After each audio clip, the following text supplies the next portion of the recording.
In episode 66, iPiffle on what has been termed the Doctrines of Hell. Nearly all religions have put forth a belief or set of beliefs referencing what has commonly become known collectively as the doctrine of hell. However, many scholars have taken issue with this religious doctrine and have developed some rational arguments dealing formally and systematically with what they term as the problem of hell. They view it as an ethical problem related specifically to religions which portray hell as sadistically cruel and without end. They maintain that hell is, by its very definition, contradictory to their portrayals of a just and omnibenevolent God.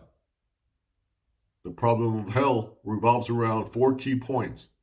Number one, that a hell would even exist. Number two, that only certain people are forced to go to hell.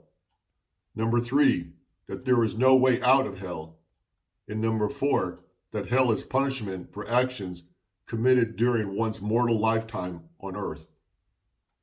There are also some additional questions which need to be considered when discussing the problem of hell.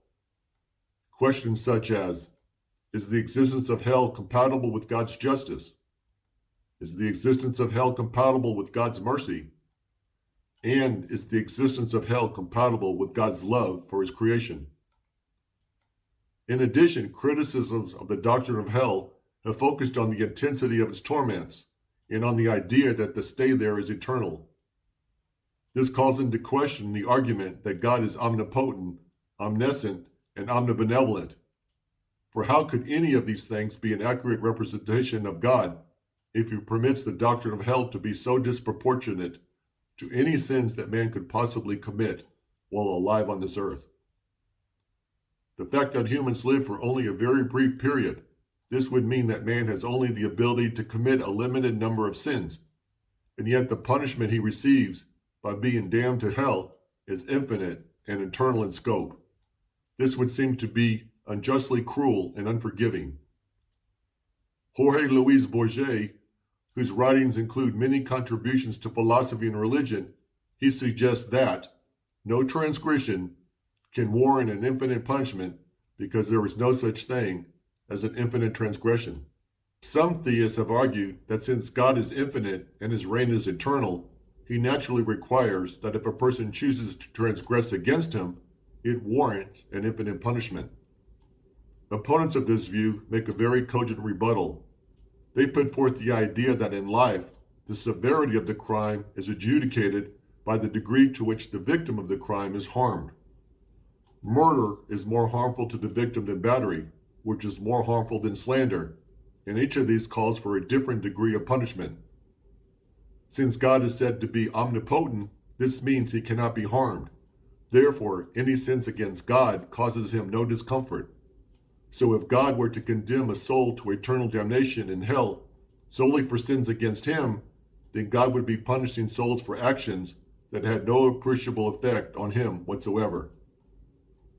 Another problem with the doctrine of hell involves those souls who are sent to hell for no other reason except that they have not accepted Jesus Christ as their Lord and Savior, no matter the reason.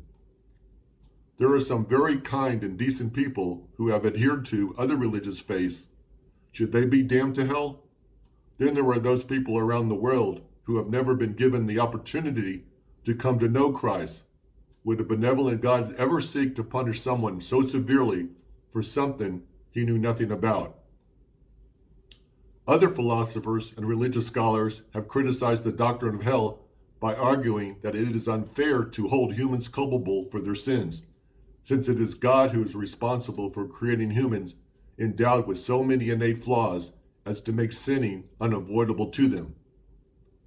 This sentiment is even expressed in Romans 3:23, for all have sinned and come short of the glory of God.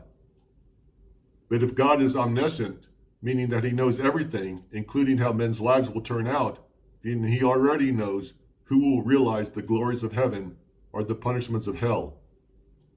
Based on this reasoning, some pundits have gone so far as to reason that because God created man in this flawed condition, then God alone should be held culpable for man's sins, since he was the one who created a world where evil exists, and all creatures must suffer as a result. Therefore, if God were in fact just, by his own lofty standards, he would damn himself to eternal hell right along with all the other evil sinners. Thank you for listening. I hope you will join me in my next video.